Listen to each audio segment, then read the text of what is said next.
Well, good morning. Just finished shoveling the driveway for like the third, or the deck for the third time this morning. And it got me thinking, because I know people all across the spectrum, but how do you operate something like snow on the deck? Are you the kind of person that's like, I'm going to shovel it every 15 minutes until it stops snowing? You know, do you give it a few hours, let it pile up 6-8 inches? Or are you the kind of guy that's like, you know what, spring will be here in 45 days, that'll take care of it? Because you see all sorts. You know, you'll see it even in towns. There'll be the people that'll be out there shoveling their driveway while it's snowing. I mean, I was just shoveling the step while it was snowing. My thing is, I don't want it to get too deep because, well, I don't want to go through all that effort of shoveling mounds of snow. I'd rather, you know, sweep it off 50 times a day than shovel 10 feet of snow once. So where do you fit on that spectrum? I'm also heading over here now. You can see we got quite a bit of snow. I gotta plow some. At least I gotta plow up to the highway so the bus can get back. I always make a few laps around the yard for the people that come to get their feed. Then they don't get stuck and spin out. But this is gonna be the first start after I cleaned up that starter. So I did that video. Oh, it's still nice and warm melting the snow there. I did that video. There used to be a solenoid thing mounted here that I have a feeling was probably detrimental because it was hooked up to this positive side of this starter. So I don't know if it was like siphoning power. But anyways, we're going to find out here right quick. Of course, I'm going to give it a shot of ether because it's like minus 15 right now. And even being plugged in, once these things start to go downhill, be it starter or whatever, they or batteries, they're hard starting.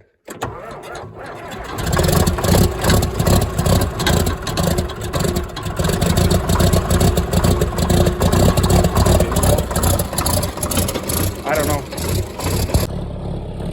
So it's weird because I don't know if it just started because it was plugged in or if it actually got a little bit more juice. I don't know. But the bottom line is it started. And the colder days this winter, when I tried to do the same thing, if it didn't fire right away, you'd only get like 3 or 4 revolutions with the starter, and then you'd have to boost it. So I'm going to say that this is slightly better.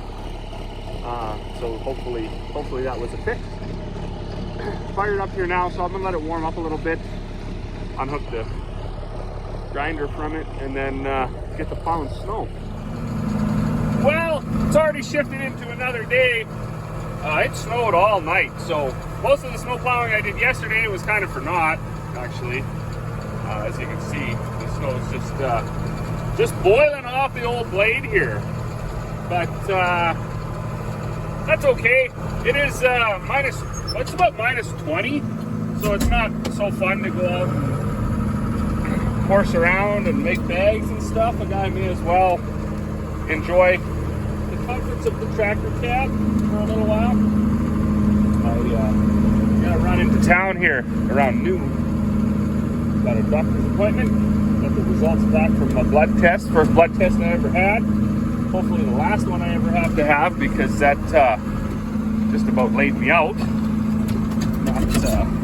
Not built for giving blood, I guess. Well, it's always difficult around our yard to plow snow. Everything's always in the way. We don't have a really big yard, and that is by design.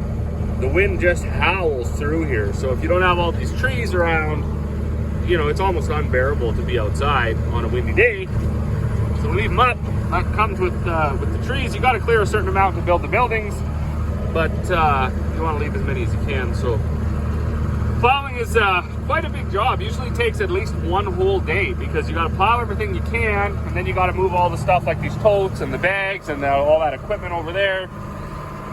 Move it all onto the area where you did plow, and then you got to plow where it was all sitting, and then you got to put it all back. So we got some crazy weather coming. I don't know if the weatherman's going to be right or not, but it's supposed to be like, so it's minus 20 right now. It's supposed to be plus 3 tomorrow, and then plus 4 or 5 for the next 4 or 5 days. So I don't know, I'm kind of split on that. I'd like it to kind of stay cold because I don't know if you can see over where them dogs are fighting. So that's like the lowest spot of the yard. Last week and the week before, kind of, we had quite a stretch of nice weather, and actually all the water underneath the snow started to melt, or I guess under the snow, the ice and the snow started to melt, and it all ran under the snow, and it all goes to your low spot. So that's like a skating rink over there, and maybe even here the roads got really icy. So if we get another few days of 5 degrees, I don't know, it's going to get pretty slippery around here. The highways get really gross. We do have some grain to haul, not a lot, I think 5 loads of barley. Maybe I'll try to sneak a few more in whenever that comes up. Probably next week, if anything, because I haven't heard anything by now. Well, I mean, the day has got away from me again. I guess I did have to run in at noon and go to the doctor.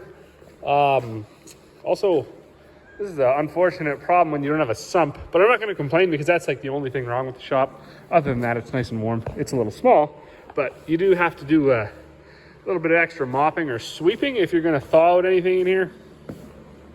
I'm going to get going right now on my chicken feed. So this was the hopper I bought at an auction sale a while back. It had a hydraulic motor, and I realize now why I had it, because there's about 4 feet there of exposed auger, and the electric motor that I put on is just not strong enough to drive that if it's not if it's full of grain. So my dad did build a big baffle in here similar to what you'd see in a combine hopper. Goes over top of there so just the grain can slide around it. I did a couple 1,000 pounds of barley through it already. Now this is 2,100 pounds of chicken feed. I don't know if it's going to go. I actually sort of have a feeling it's not going to go.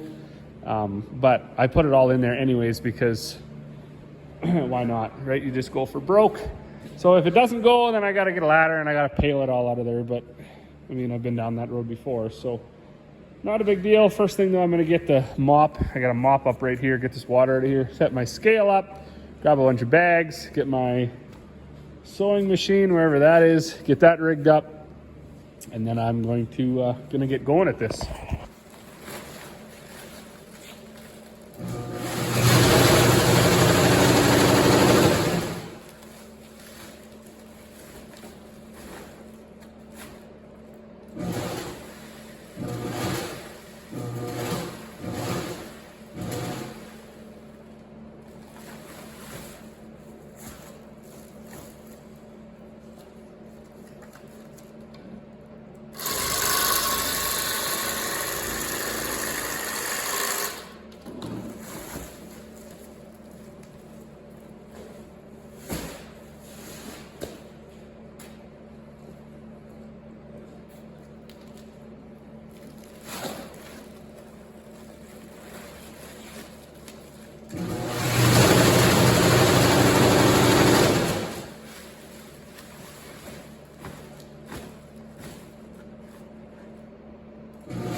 All right, well, good evening. I think that's it for me.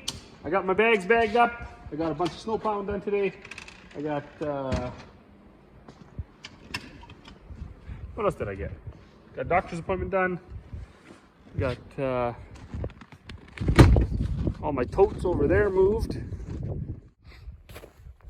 That's all sheep molasses. Got those all moved out of the way. Got a plow in front of there tomorrow. I'm not gonna do it today. I'm gonna go in and give Corey a break. She's tired, right? So I'm gonna go do some parenting. Got this stuff moved over here. Yeah, just plow. Finish that tomorrow. I got my totes from over here, my empty totes. They're moved out of the way. Plow in front of those molasses tanks tomorrow. It's supposed to be above zero tomorrow, so I should be able to get this truck fired up, get it out of the way, get my mill pulled out, plow all that snow, get that tractor moved, plow all that snow. A guy is sometimes envious of climates that don't get snow, because you can see after a dump of snow like this, you really can't function until you get it cleared out of the way. And of course, the more machines you have outside, the more work you have to do. It'd be nice to be able to build a 50,000 by 50,000 square foot shop, put everything inside, but that's not in the cards. So you just you shovel and you shovel and you shovel and you plow, and you try to get it all cleared out of the way and get the work done before the next snow comes. Fortunately, this winter we haven't had a whole bunch of snow. Maybe plowed 2 or 3 times, so that's all right. And like I say, tomorrow it's actually supposed to be above zero yet, so if we can get the snow pushed off, that will aid in whatever. It gets so heavy when it melts, and then it's hard to push. So as always, thanks for watching. We will see you all on the next one.